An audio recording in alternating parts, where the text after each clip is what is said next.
Nick Nolte, Nicknolte,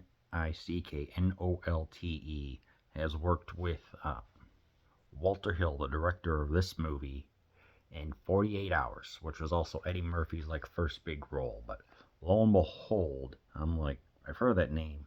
He also starred in something else. This is Extreme Prejudice from 1987, in which he plays a man with a mustache, a Texas Ranger with a mustache, well before Walker or Chuck Norris, as he has a buddy named Cash Bailey.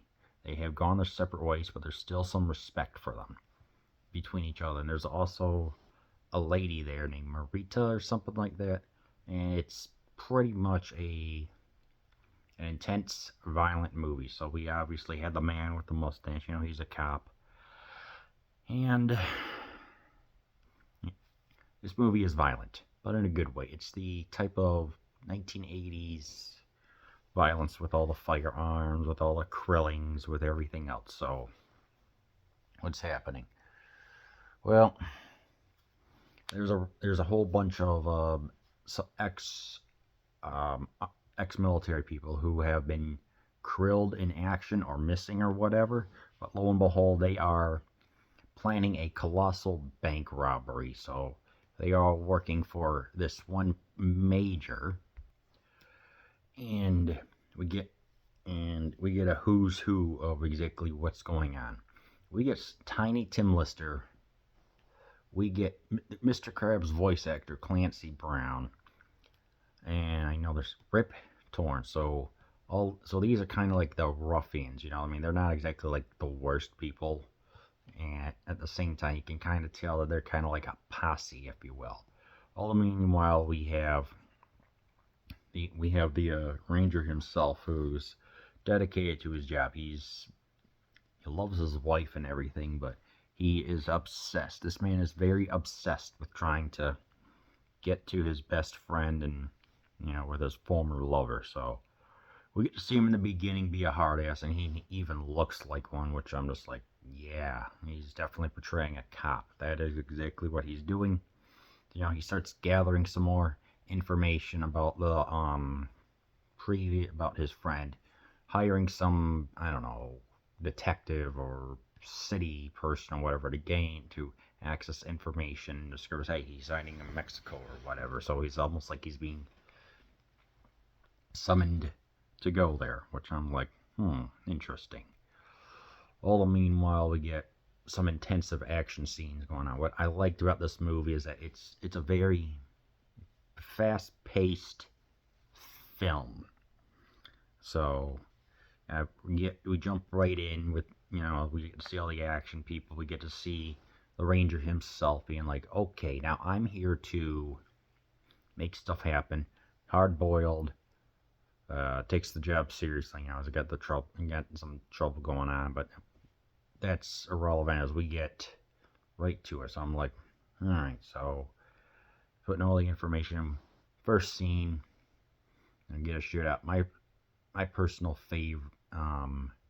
favorite was second scene, is like where they're at like some, I don't know, stand or something like that, and there's four people that are like right inside there. There's a poor guy named Arturo who's just trying to run his business. So we get an intensive shootout with all the firearms and all the krillings going on.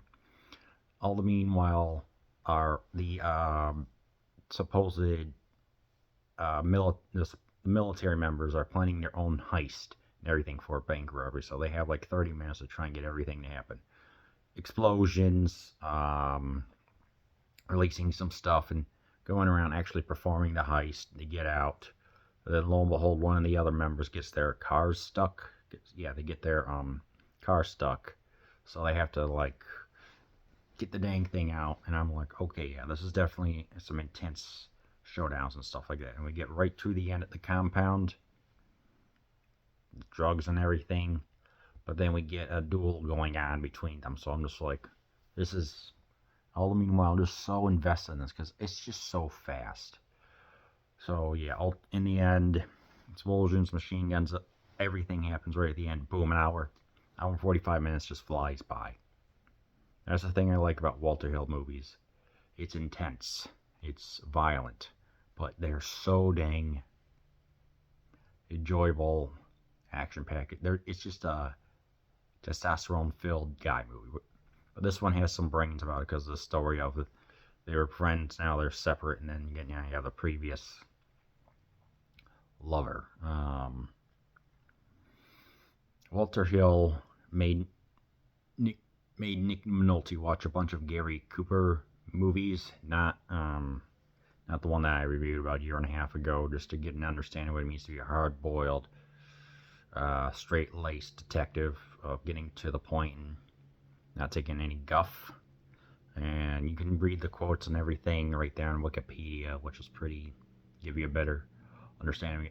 This movie is pretty much a tribute to Sam Peckinpah's The Wild Bunch. Second movie in the last 2 weeks I've seen where they mentioned The Wild Bunch. Interesting. Anyway, so obviously, it's like even the ending right there was what I read was reminiscent.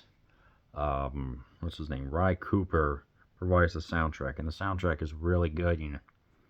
Because this is just kind of like a then contemporary Western, and they even have computers and firearms and everything, and that's what it felt like, getting right down to it, tale of revenge and everything else. I'm like, definitely good stuff here. But yeah, this is a very early DVD. Yeah, it's VHS quality, but you know what? I will watch it again on Blu-ray. With all that being said, I also forgot to mention that Ry Cooper had a 100-year-old guitar. Eventually, it did get stolen, recovered. Didn't want to use it because just how old it is. So it's just an interesting piece of trivia. But yeah, definitely, I highly, highly recommend that you watch the testosterone-filled Extreme Prejudice.